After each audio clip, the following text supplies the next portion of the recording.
capítulo 18 do Evangelho segundo o Espiritismo, muitos são os chamados e pouco os escolhidos. Subtema: Parábola da festa de núpcias. O item 2. O incrédulo ri desta parábola, que lhe parece uma ingenuidade, pois não compreende que possa haver tanta dificuldade para ir a uma festa, ainda mais quando os convidados chegam ao ponto de massacrar os enviados do dono da casa. As parábolas, diz o incrédulo, trazem sem dúvida uma linguagem figurada, mas é preciso que elas não ultrapassem o limite do aceitável. O mesmo pode-se dizer das fábulas mais criativas, quando não entendemos o seu verdadeiro sentido. Jesus criava suas fábulas com os fatos mais comuns do dia a dia e as adaptava aos costumes e ao caráter do povo a quem falava. A maioria delas tinha como objetivo fazer o povo compreender a ideia da vida espiritual. Quando aqueles que interpretam as fábulas de Jesus não levam em conta o aspecto espiritual, o seu significado não é compreendido.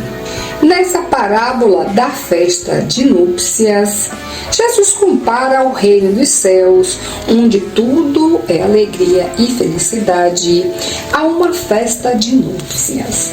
Em relação aos primeiros convidados, ele refere-se aos hebreus, que foram os primeiros a serem chamados por Deus para que conhecessem suas leis.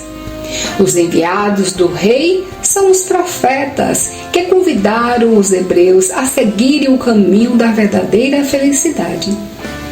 As palavras dos profetas foram pouco escutadas, seus ensinamentos desprezados, e muitos foram mesmo massacrados, como os servidores do rei na parábola da festa de núpcias. Os convidados que deixaram de comparecer, alegando que tinham que cuidar de seus campos e de seus negócios, simbolizam as pessoas absorvidas pelos problemas materiais e que não dão importância às coisas espirituais. Os judeus daquela época acreditavam que a sua nação deveria ter o domínio sobre todas as outras. Deus não tinha prometido a Abraão que seus descendentes cobririam toda a terra?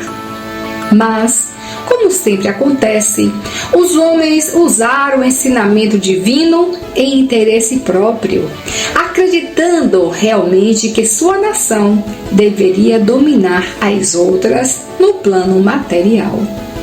Antes da vinda de Jesus, todos os povos, com exceção dos hebreus, eram idólatras, ou seja, adoravam ídolos de barro, estátuas, e eram também politeístas, pois acreditavam em vários deuses. Se alguns homens mais instruídos tinham a ideia de um Deus único, essa ideia ficava para eles, pois em nenhuma parte ela era aceita como verdade fundamental, a não ser por alguns iniciados que escondiam seus conhecimentos sob um véu de mistério inacessível à compreensão dos povos. Os hebreus foram os primeiros que praticaram publicamente o monoteísmo, ou seja, a crença em um Deus único. Foi a eles que Deus transmitiu a sua lei, primeiro por Moisés, depois por Jesus. E foi desse pequeno foco que partiu a luz que deveria se espalhar pelo mundo inteiro, vencer o politeísmo e dar a Abraão, que foi o primeiro patriarca judeu a divulgar a crença em um Deus único, vários seguidores pelo mundo afora. Os judeus, embora rejeitassem a idolatria, descuidaram-se do cumprimento das leis morais para se dedicarem ao culto dos rituais exteriores, que era uma prática bem mais fácil.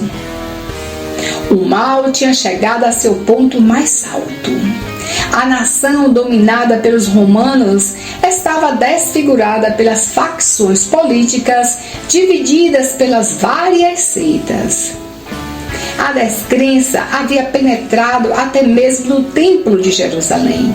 Foi nesse período que Jesus foi enviado para chamar a atenção do povo judeu quanto à observância da lei e abrir para eles os novos horizontes da vida futura. Os judeus foram os primeiros a ser convidados para o grande banquete da fé universal. E além de rejeitarem a palavra do Messias, ainda o crucificaram. Foi assim que perderam o fruto que poderiam ter colhido por sua própria iniciativa. Entretanto, não é justo acusar todo o povo hebreu por esse estado de coisas. A responsabilidade coube principalmente aos fariseus, com seu orgulho e fanatismo, e aos saduceus com sua incredulidade. Juntos, esses dois segmentos arruinaram a nação. É a eles que Jesus comparou os convidados que se recusaram a comparecer à festa de núpcias.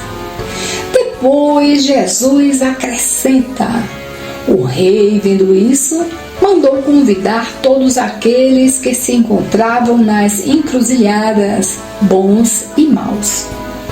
Quis dizer, desse modo, que a palavra de Deus seria pregada a todos os outros povos, incluindo os pagãos que não acreditavam em Deus, e os idólatras que adoravam ídolos de barro. Se estes aceitassem a palavra, seriam admitidos na festa de núpcias no lugar dos primeiros convidados. Porém, não basta ser convidado, não basta dizer-se cristão, nem sentar-se à mesa para fazer parte do banquete celestial. É preciso estar vestido com a roupa nupcial, ou seja, ter a pureza de coração e praticar a lei, levando em conta seu aspecto espiritual. A lei está toda contida nestas palavras: fora da caridade não há salvação. Mas, dentre todos aqueles que ouvem a palavra de Deus, poucos são os que se interessam por ela e a colocam em prática.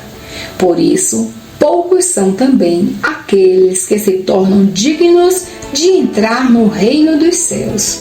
Foi por isso que Jesus disse: muitos são os chamados e poucos os escolhidos.